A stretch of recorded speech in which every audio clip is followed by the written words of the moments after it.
मैं आशुतोष पवन, faculty department of BCA और प्रसाद दास Jain college आरा। आज की कक्षा में एक महत्वपूर्ण विषय को मैं आप लोगों के सामने प्रस्तुत करने जा रहा हूं, आप लोगों को पढ़ाने जा रहा हूं। ये संभवतः मेरा पहला हिंदी माध्यम में दिया गया लेक्चर है। क्योंकि विषय इतना गंभीर है, इस टॉपिक को लेकर के आपको डेटा स्ट्रक्चर के प्रोग्राम्स को तैयार करना है, इसलिए इस टॉपिक का एक लेक्चर मैं हिंदी माध्यम में रिकॉर्ड करके आप लोगों के सामने महाविद्यालय के वेबसाइट पर अपलोड करने जा रहा हूं। आज का जो टॉपिक मैं आप लोगों को समझाने जा रहा हूं वो BCA द्वितीय सेमेस्टर, सेकंड सेमेस्टर में advance programming in C paper के अंतर्गत पढ़ना है और इस टॉपिक का नाम है structure with pointers. Structure with pointers. हालांकि मैंने इससे पहले दो अलग अलग वीडियो लेक्चर में स्ट्रक्चर और पॉइंटर के बारे में आप लोगों को पढ़ाया हुआ है। मैं चाहता हूं कि एक बार फिर से स्ट्रक्चर और पॉइंटर के कॉन्सेप्ट को आपके सामने आज की कक्षा में मैं दोहरा दूं। स्ट्रक्चर के बारे में मैंने आपको समझाया था कि स्ट्रक्चर प्रोग्रामर को प्रोग्राम में एक नया डेटा टाइप, उस नए डेटा टाइप को यूजर डिफाइंड डेटा टाइप भी कहा जाता है, एक नया डेटा टाइप तैयार करने की योग्यता प्रदान करता है। C में दो तरह के डेटा टाइप होते हैं। एक डेटा टाइप जो बने बनाए आपको मिलते हैं, जिनको प्री डिफाइंड या सिस्टम डिफाइंड या इनबिल्ट डेटा टाइप के नाम से भी जाना जाता है। ये बने बनाए जो डेटा टाइप हैं, इनमें कैर, इंट, फ्लोट और डबल आते हैं। इन डेटा टाइप का काम होता है कंपाइलर को यह समझाना कि जो मेमोरी बनेगी वो मेमोरी कितने बाइट की बनेगी और उस मेमोरी में किस रेंज का वैल्यू अलाउड होगा। तो जो बने बनाए डेटा टाइप हैं उनकी सहायता से आप मेमोरी का साइज डिसाइड करते हैं। लेकिन कुछ ऐसे भी मेमोरी होंगी जिनको आप इन बने बनाए डेटा टाइप की सहायता से तैयार नहीं कर सकते, जिनका मेमोरी साइज कुछ अलग ही है। और ऐसे मेमोरी साइज को डिफाइन करने के लिए एक नया डेटा टाइप की आवश्यकता प्रोग्राम में पड़ती है और C आपको अलग अलग टूल देता है जिसके माध्यम से आप मेमोरी का साइज डिसाइड कर सकते हैं, नया डेटा टाइप तैयार कर सकते हैं। Structure, union, enum, typedef, ये चार ऐसे टूल हैं C के जिनकी सहायता से आप नया नाम से डेटा टाइप तैयार कर सकते हैं, जिस नाम से data type C programming language में पहले से एग्जिस्ट नहीं करता, पहले से मौजूद नहीं रहता। उन्हीं में से एक टूल है स्ट्रक्चर, और स्ट्रक्चर की सहायता से आप एक नया डेटा टाइप तैयार कर सकते हैं जो कंपाइलर को यह समझाएगा कि आप जो मेमोरी वैल्यू को स्टोर करने के लिए तैयार करना चाहते हैं वो मेमोरी एक्चुअली में कितने बाइट की बने।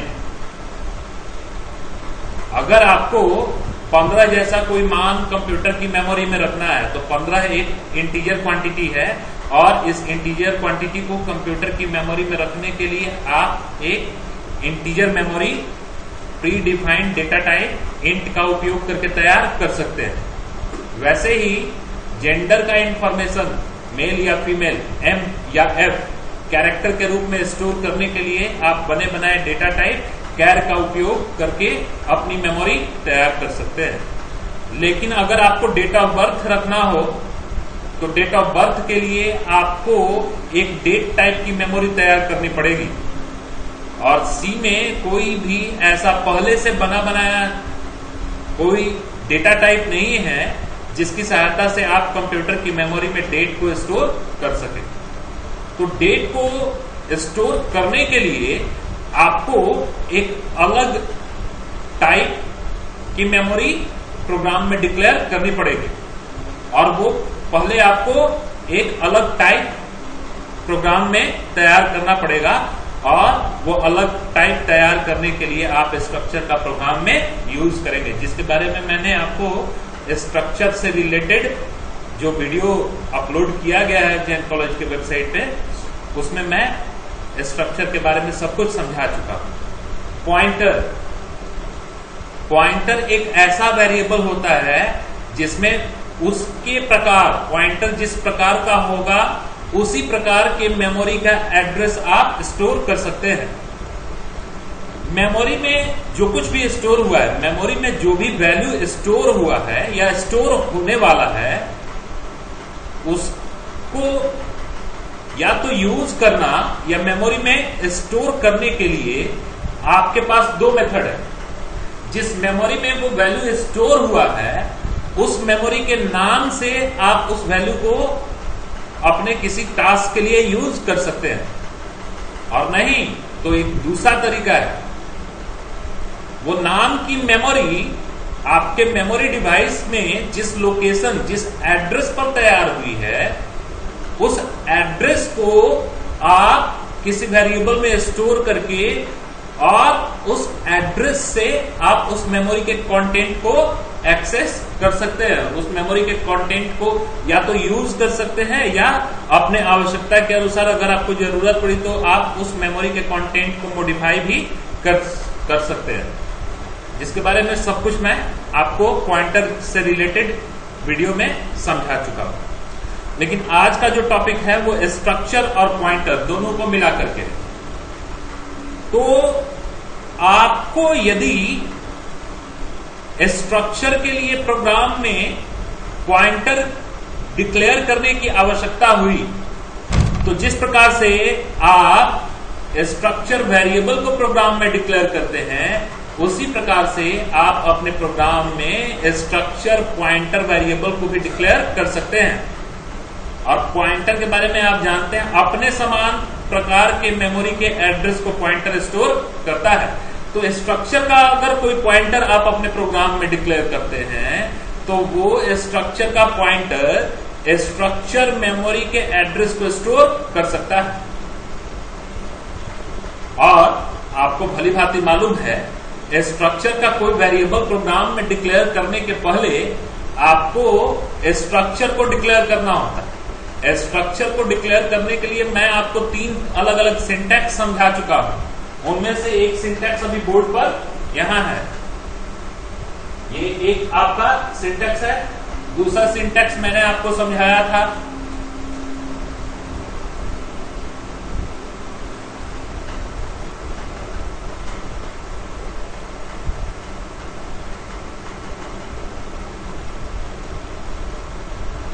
ये अभी जो सिंटैक्स बोर्ड पर आ गया, इस सिंटैक्स से आप स्ट्रक्चर का डिक्लेरेशन तो कर ही रहे हैं, साथ ही साथ स्ट्रक्चर वेरिएबल का भी डिक्लेरेशन कर रहे हैं। ये एक अलग सिंटैक्स है स्ट्रक्चर को डिक्लेयर करने के लिए। एक तीसरा सिंटैक्स भी मैं आपको बता चुका हूं पहले ही, और इस तीसरे सिंटैक्स के बारे में सब कुछ मैं आपको समझा चुका हूं। तीसरा सिंटैक्स है,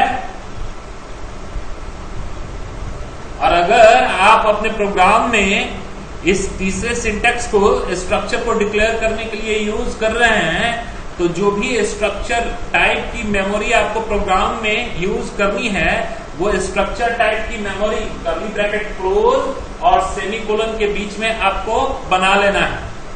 यदि आप स्ट्रक्चर टाइप के किसी मेमोरी को इस कर्ली ब्रैकेट क्लोज और सेमीकोलन के बीच में नहीं डिक्लेयर करते हैं, तो आप प्रोग्राम में कहीं भी इस स्ट्रक्चर टाइप का कोई भी मेमोरी डिक्लेयर नहीं कर पाएंगे, कोई भी वेरिएबल डिक्लेयर नहीं कर पाएंगे। ठीक है, तो मैं एक सिंटैक्स आज के कक्षा में यूज करने जा रहा हूं।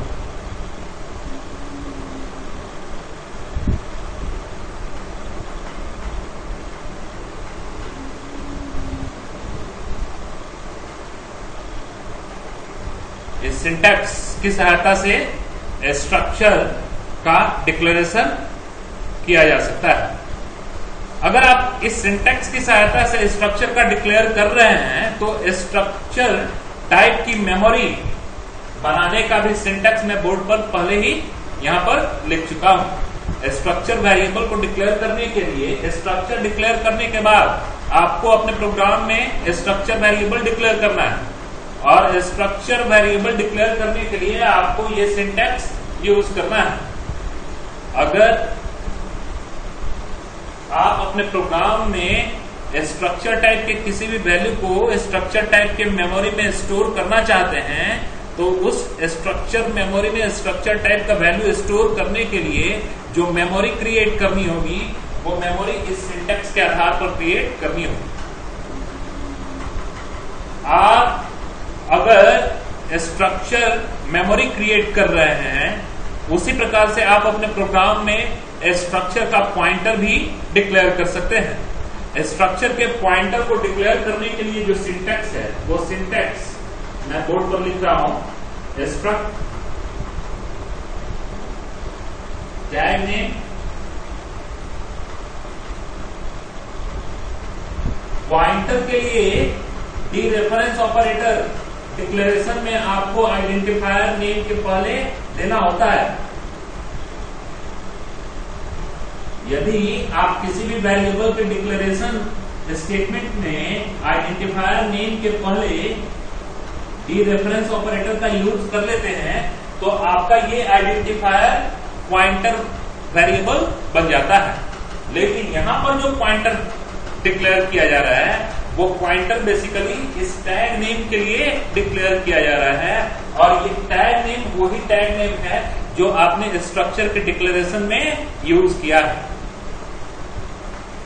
तो यदि आप स्ट्रक्चर का वेरिएबल डिक्लेयर कर रहे हैं तो स्ट्रक्चर के डिक्लेरेशन के समय जो भी मेंबर आप इसके बॉडी में डिक्लेयर कर रहे हैं उस मेंबर को आप अगर प्रोग्राम में किसी स्टेटमेंट में एक्सेस करना चाहते हैं स्ट्रक्चर वेरिएबल की सहायता से तो उसके लिए मैं आपको पहले ही नेसेसरी सिंटैक्स समझा चुका हूं। Structure variable name dot member name. लेकिन यदि स्ट्रक्चर पॉइंटर की सहायता से आपको स्ट्रक्चर मेंबर को एक्सेस करना होगा तो ये सिंटैक्स कारगर नहीं होगा। आपको एक अलग सिंटैक्स यूज करना होगा जिसके बारे में मैं आपको आगे समझाऊंगा। तो पॉइंटर एक ऐसा वेरिएबल होता है जो अपने समान प्रकार के मेमोरी के एड्रेस को स्टोर करता है। स्ट्रक्चर का ये पॉइंटर स्ट्रक्चर के इस वेरिएबल के मेमोरी के एड्रेस को स्टोर कर सकता है, लेकिन उसके लिए आपको प्रोग्राम में एक स्टेटमेंट लिखना पड़ेगा।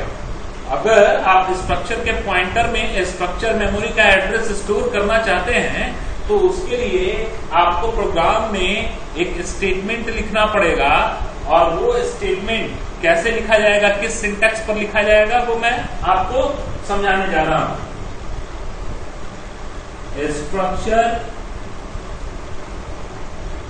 Pointer variable name, structure pointer variable का नाम लिखिएगा is equal to assignment operator use कीजिएगा और असाइनमेंट ऑपरेटर के बाद आप एड्रेस ऑपरेटर दीजिएगा और तब जाके स्ट्रक्चर वैर का नेम लिखिएगा, स्ट्रक्चर वेरिएबल का नाम लिखिएगा और डिक्लेरेशन असाइनमेंट ये सब आपका एक स्टेटमेंट होता है, इसको सेमीकोलन से टर्मिनेट किया जाना चाहिए।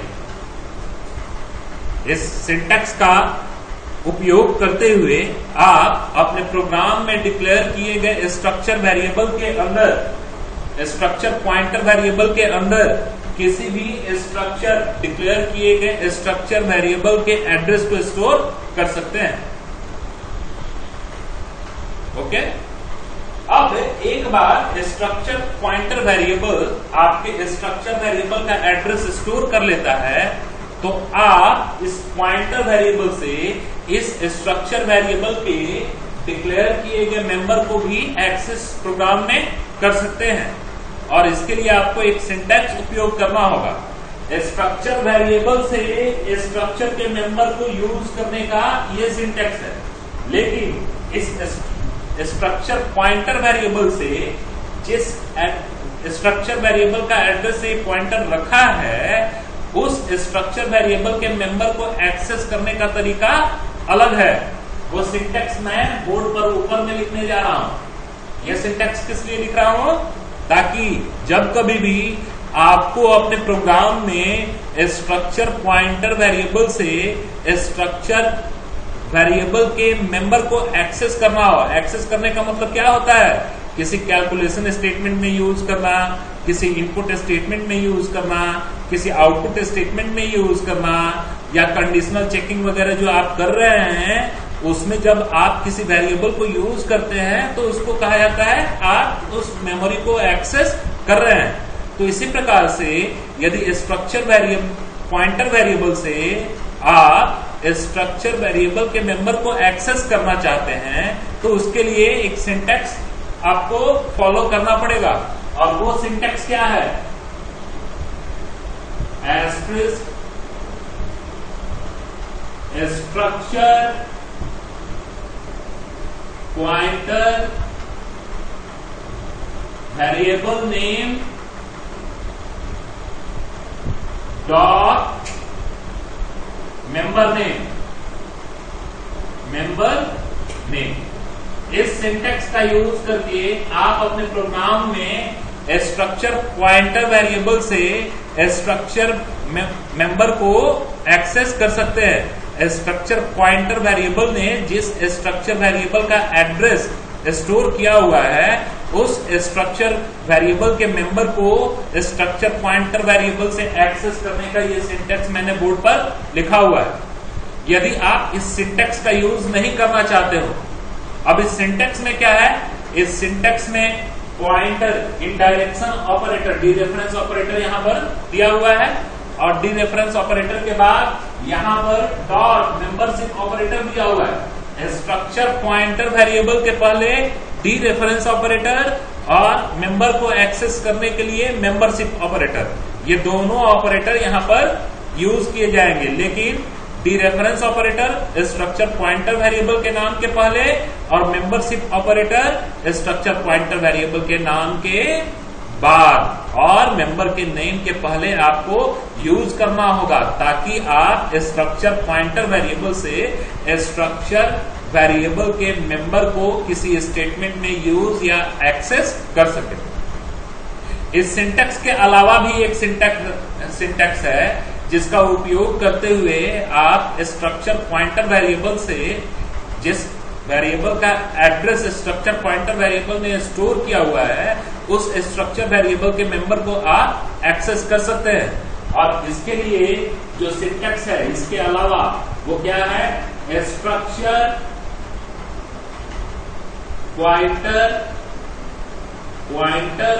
Variable name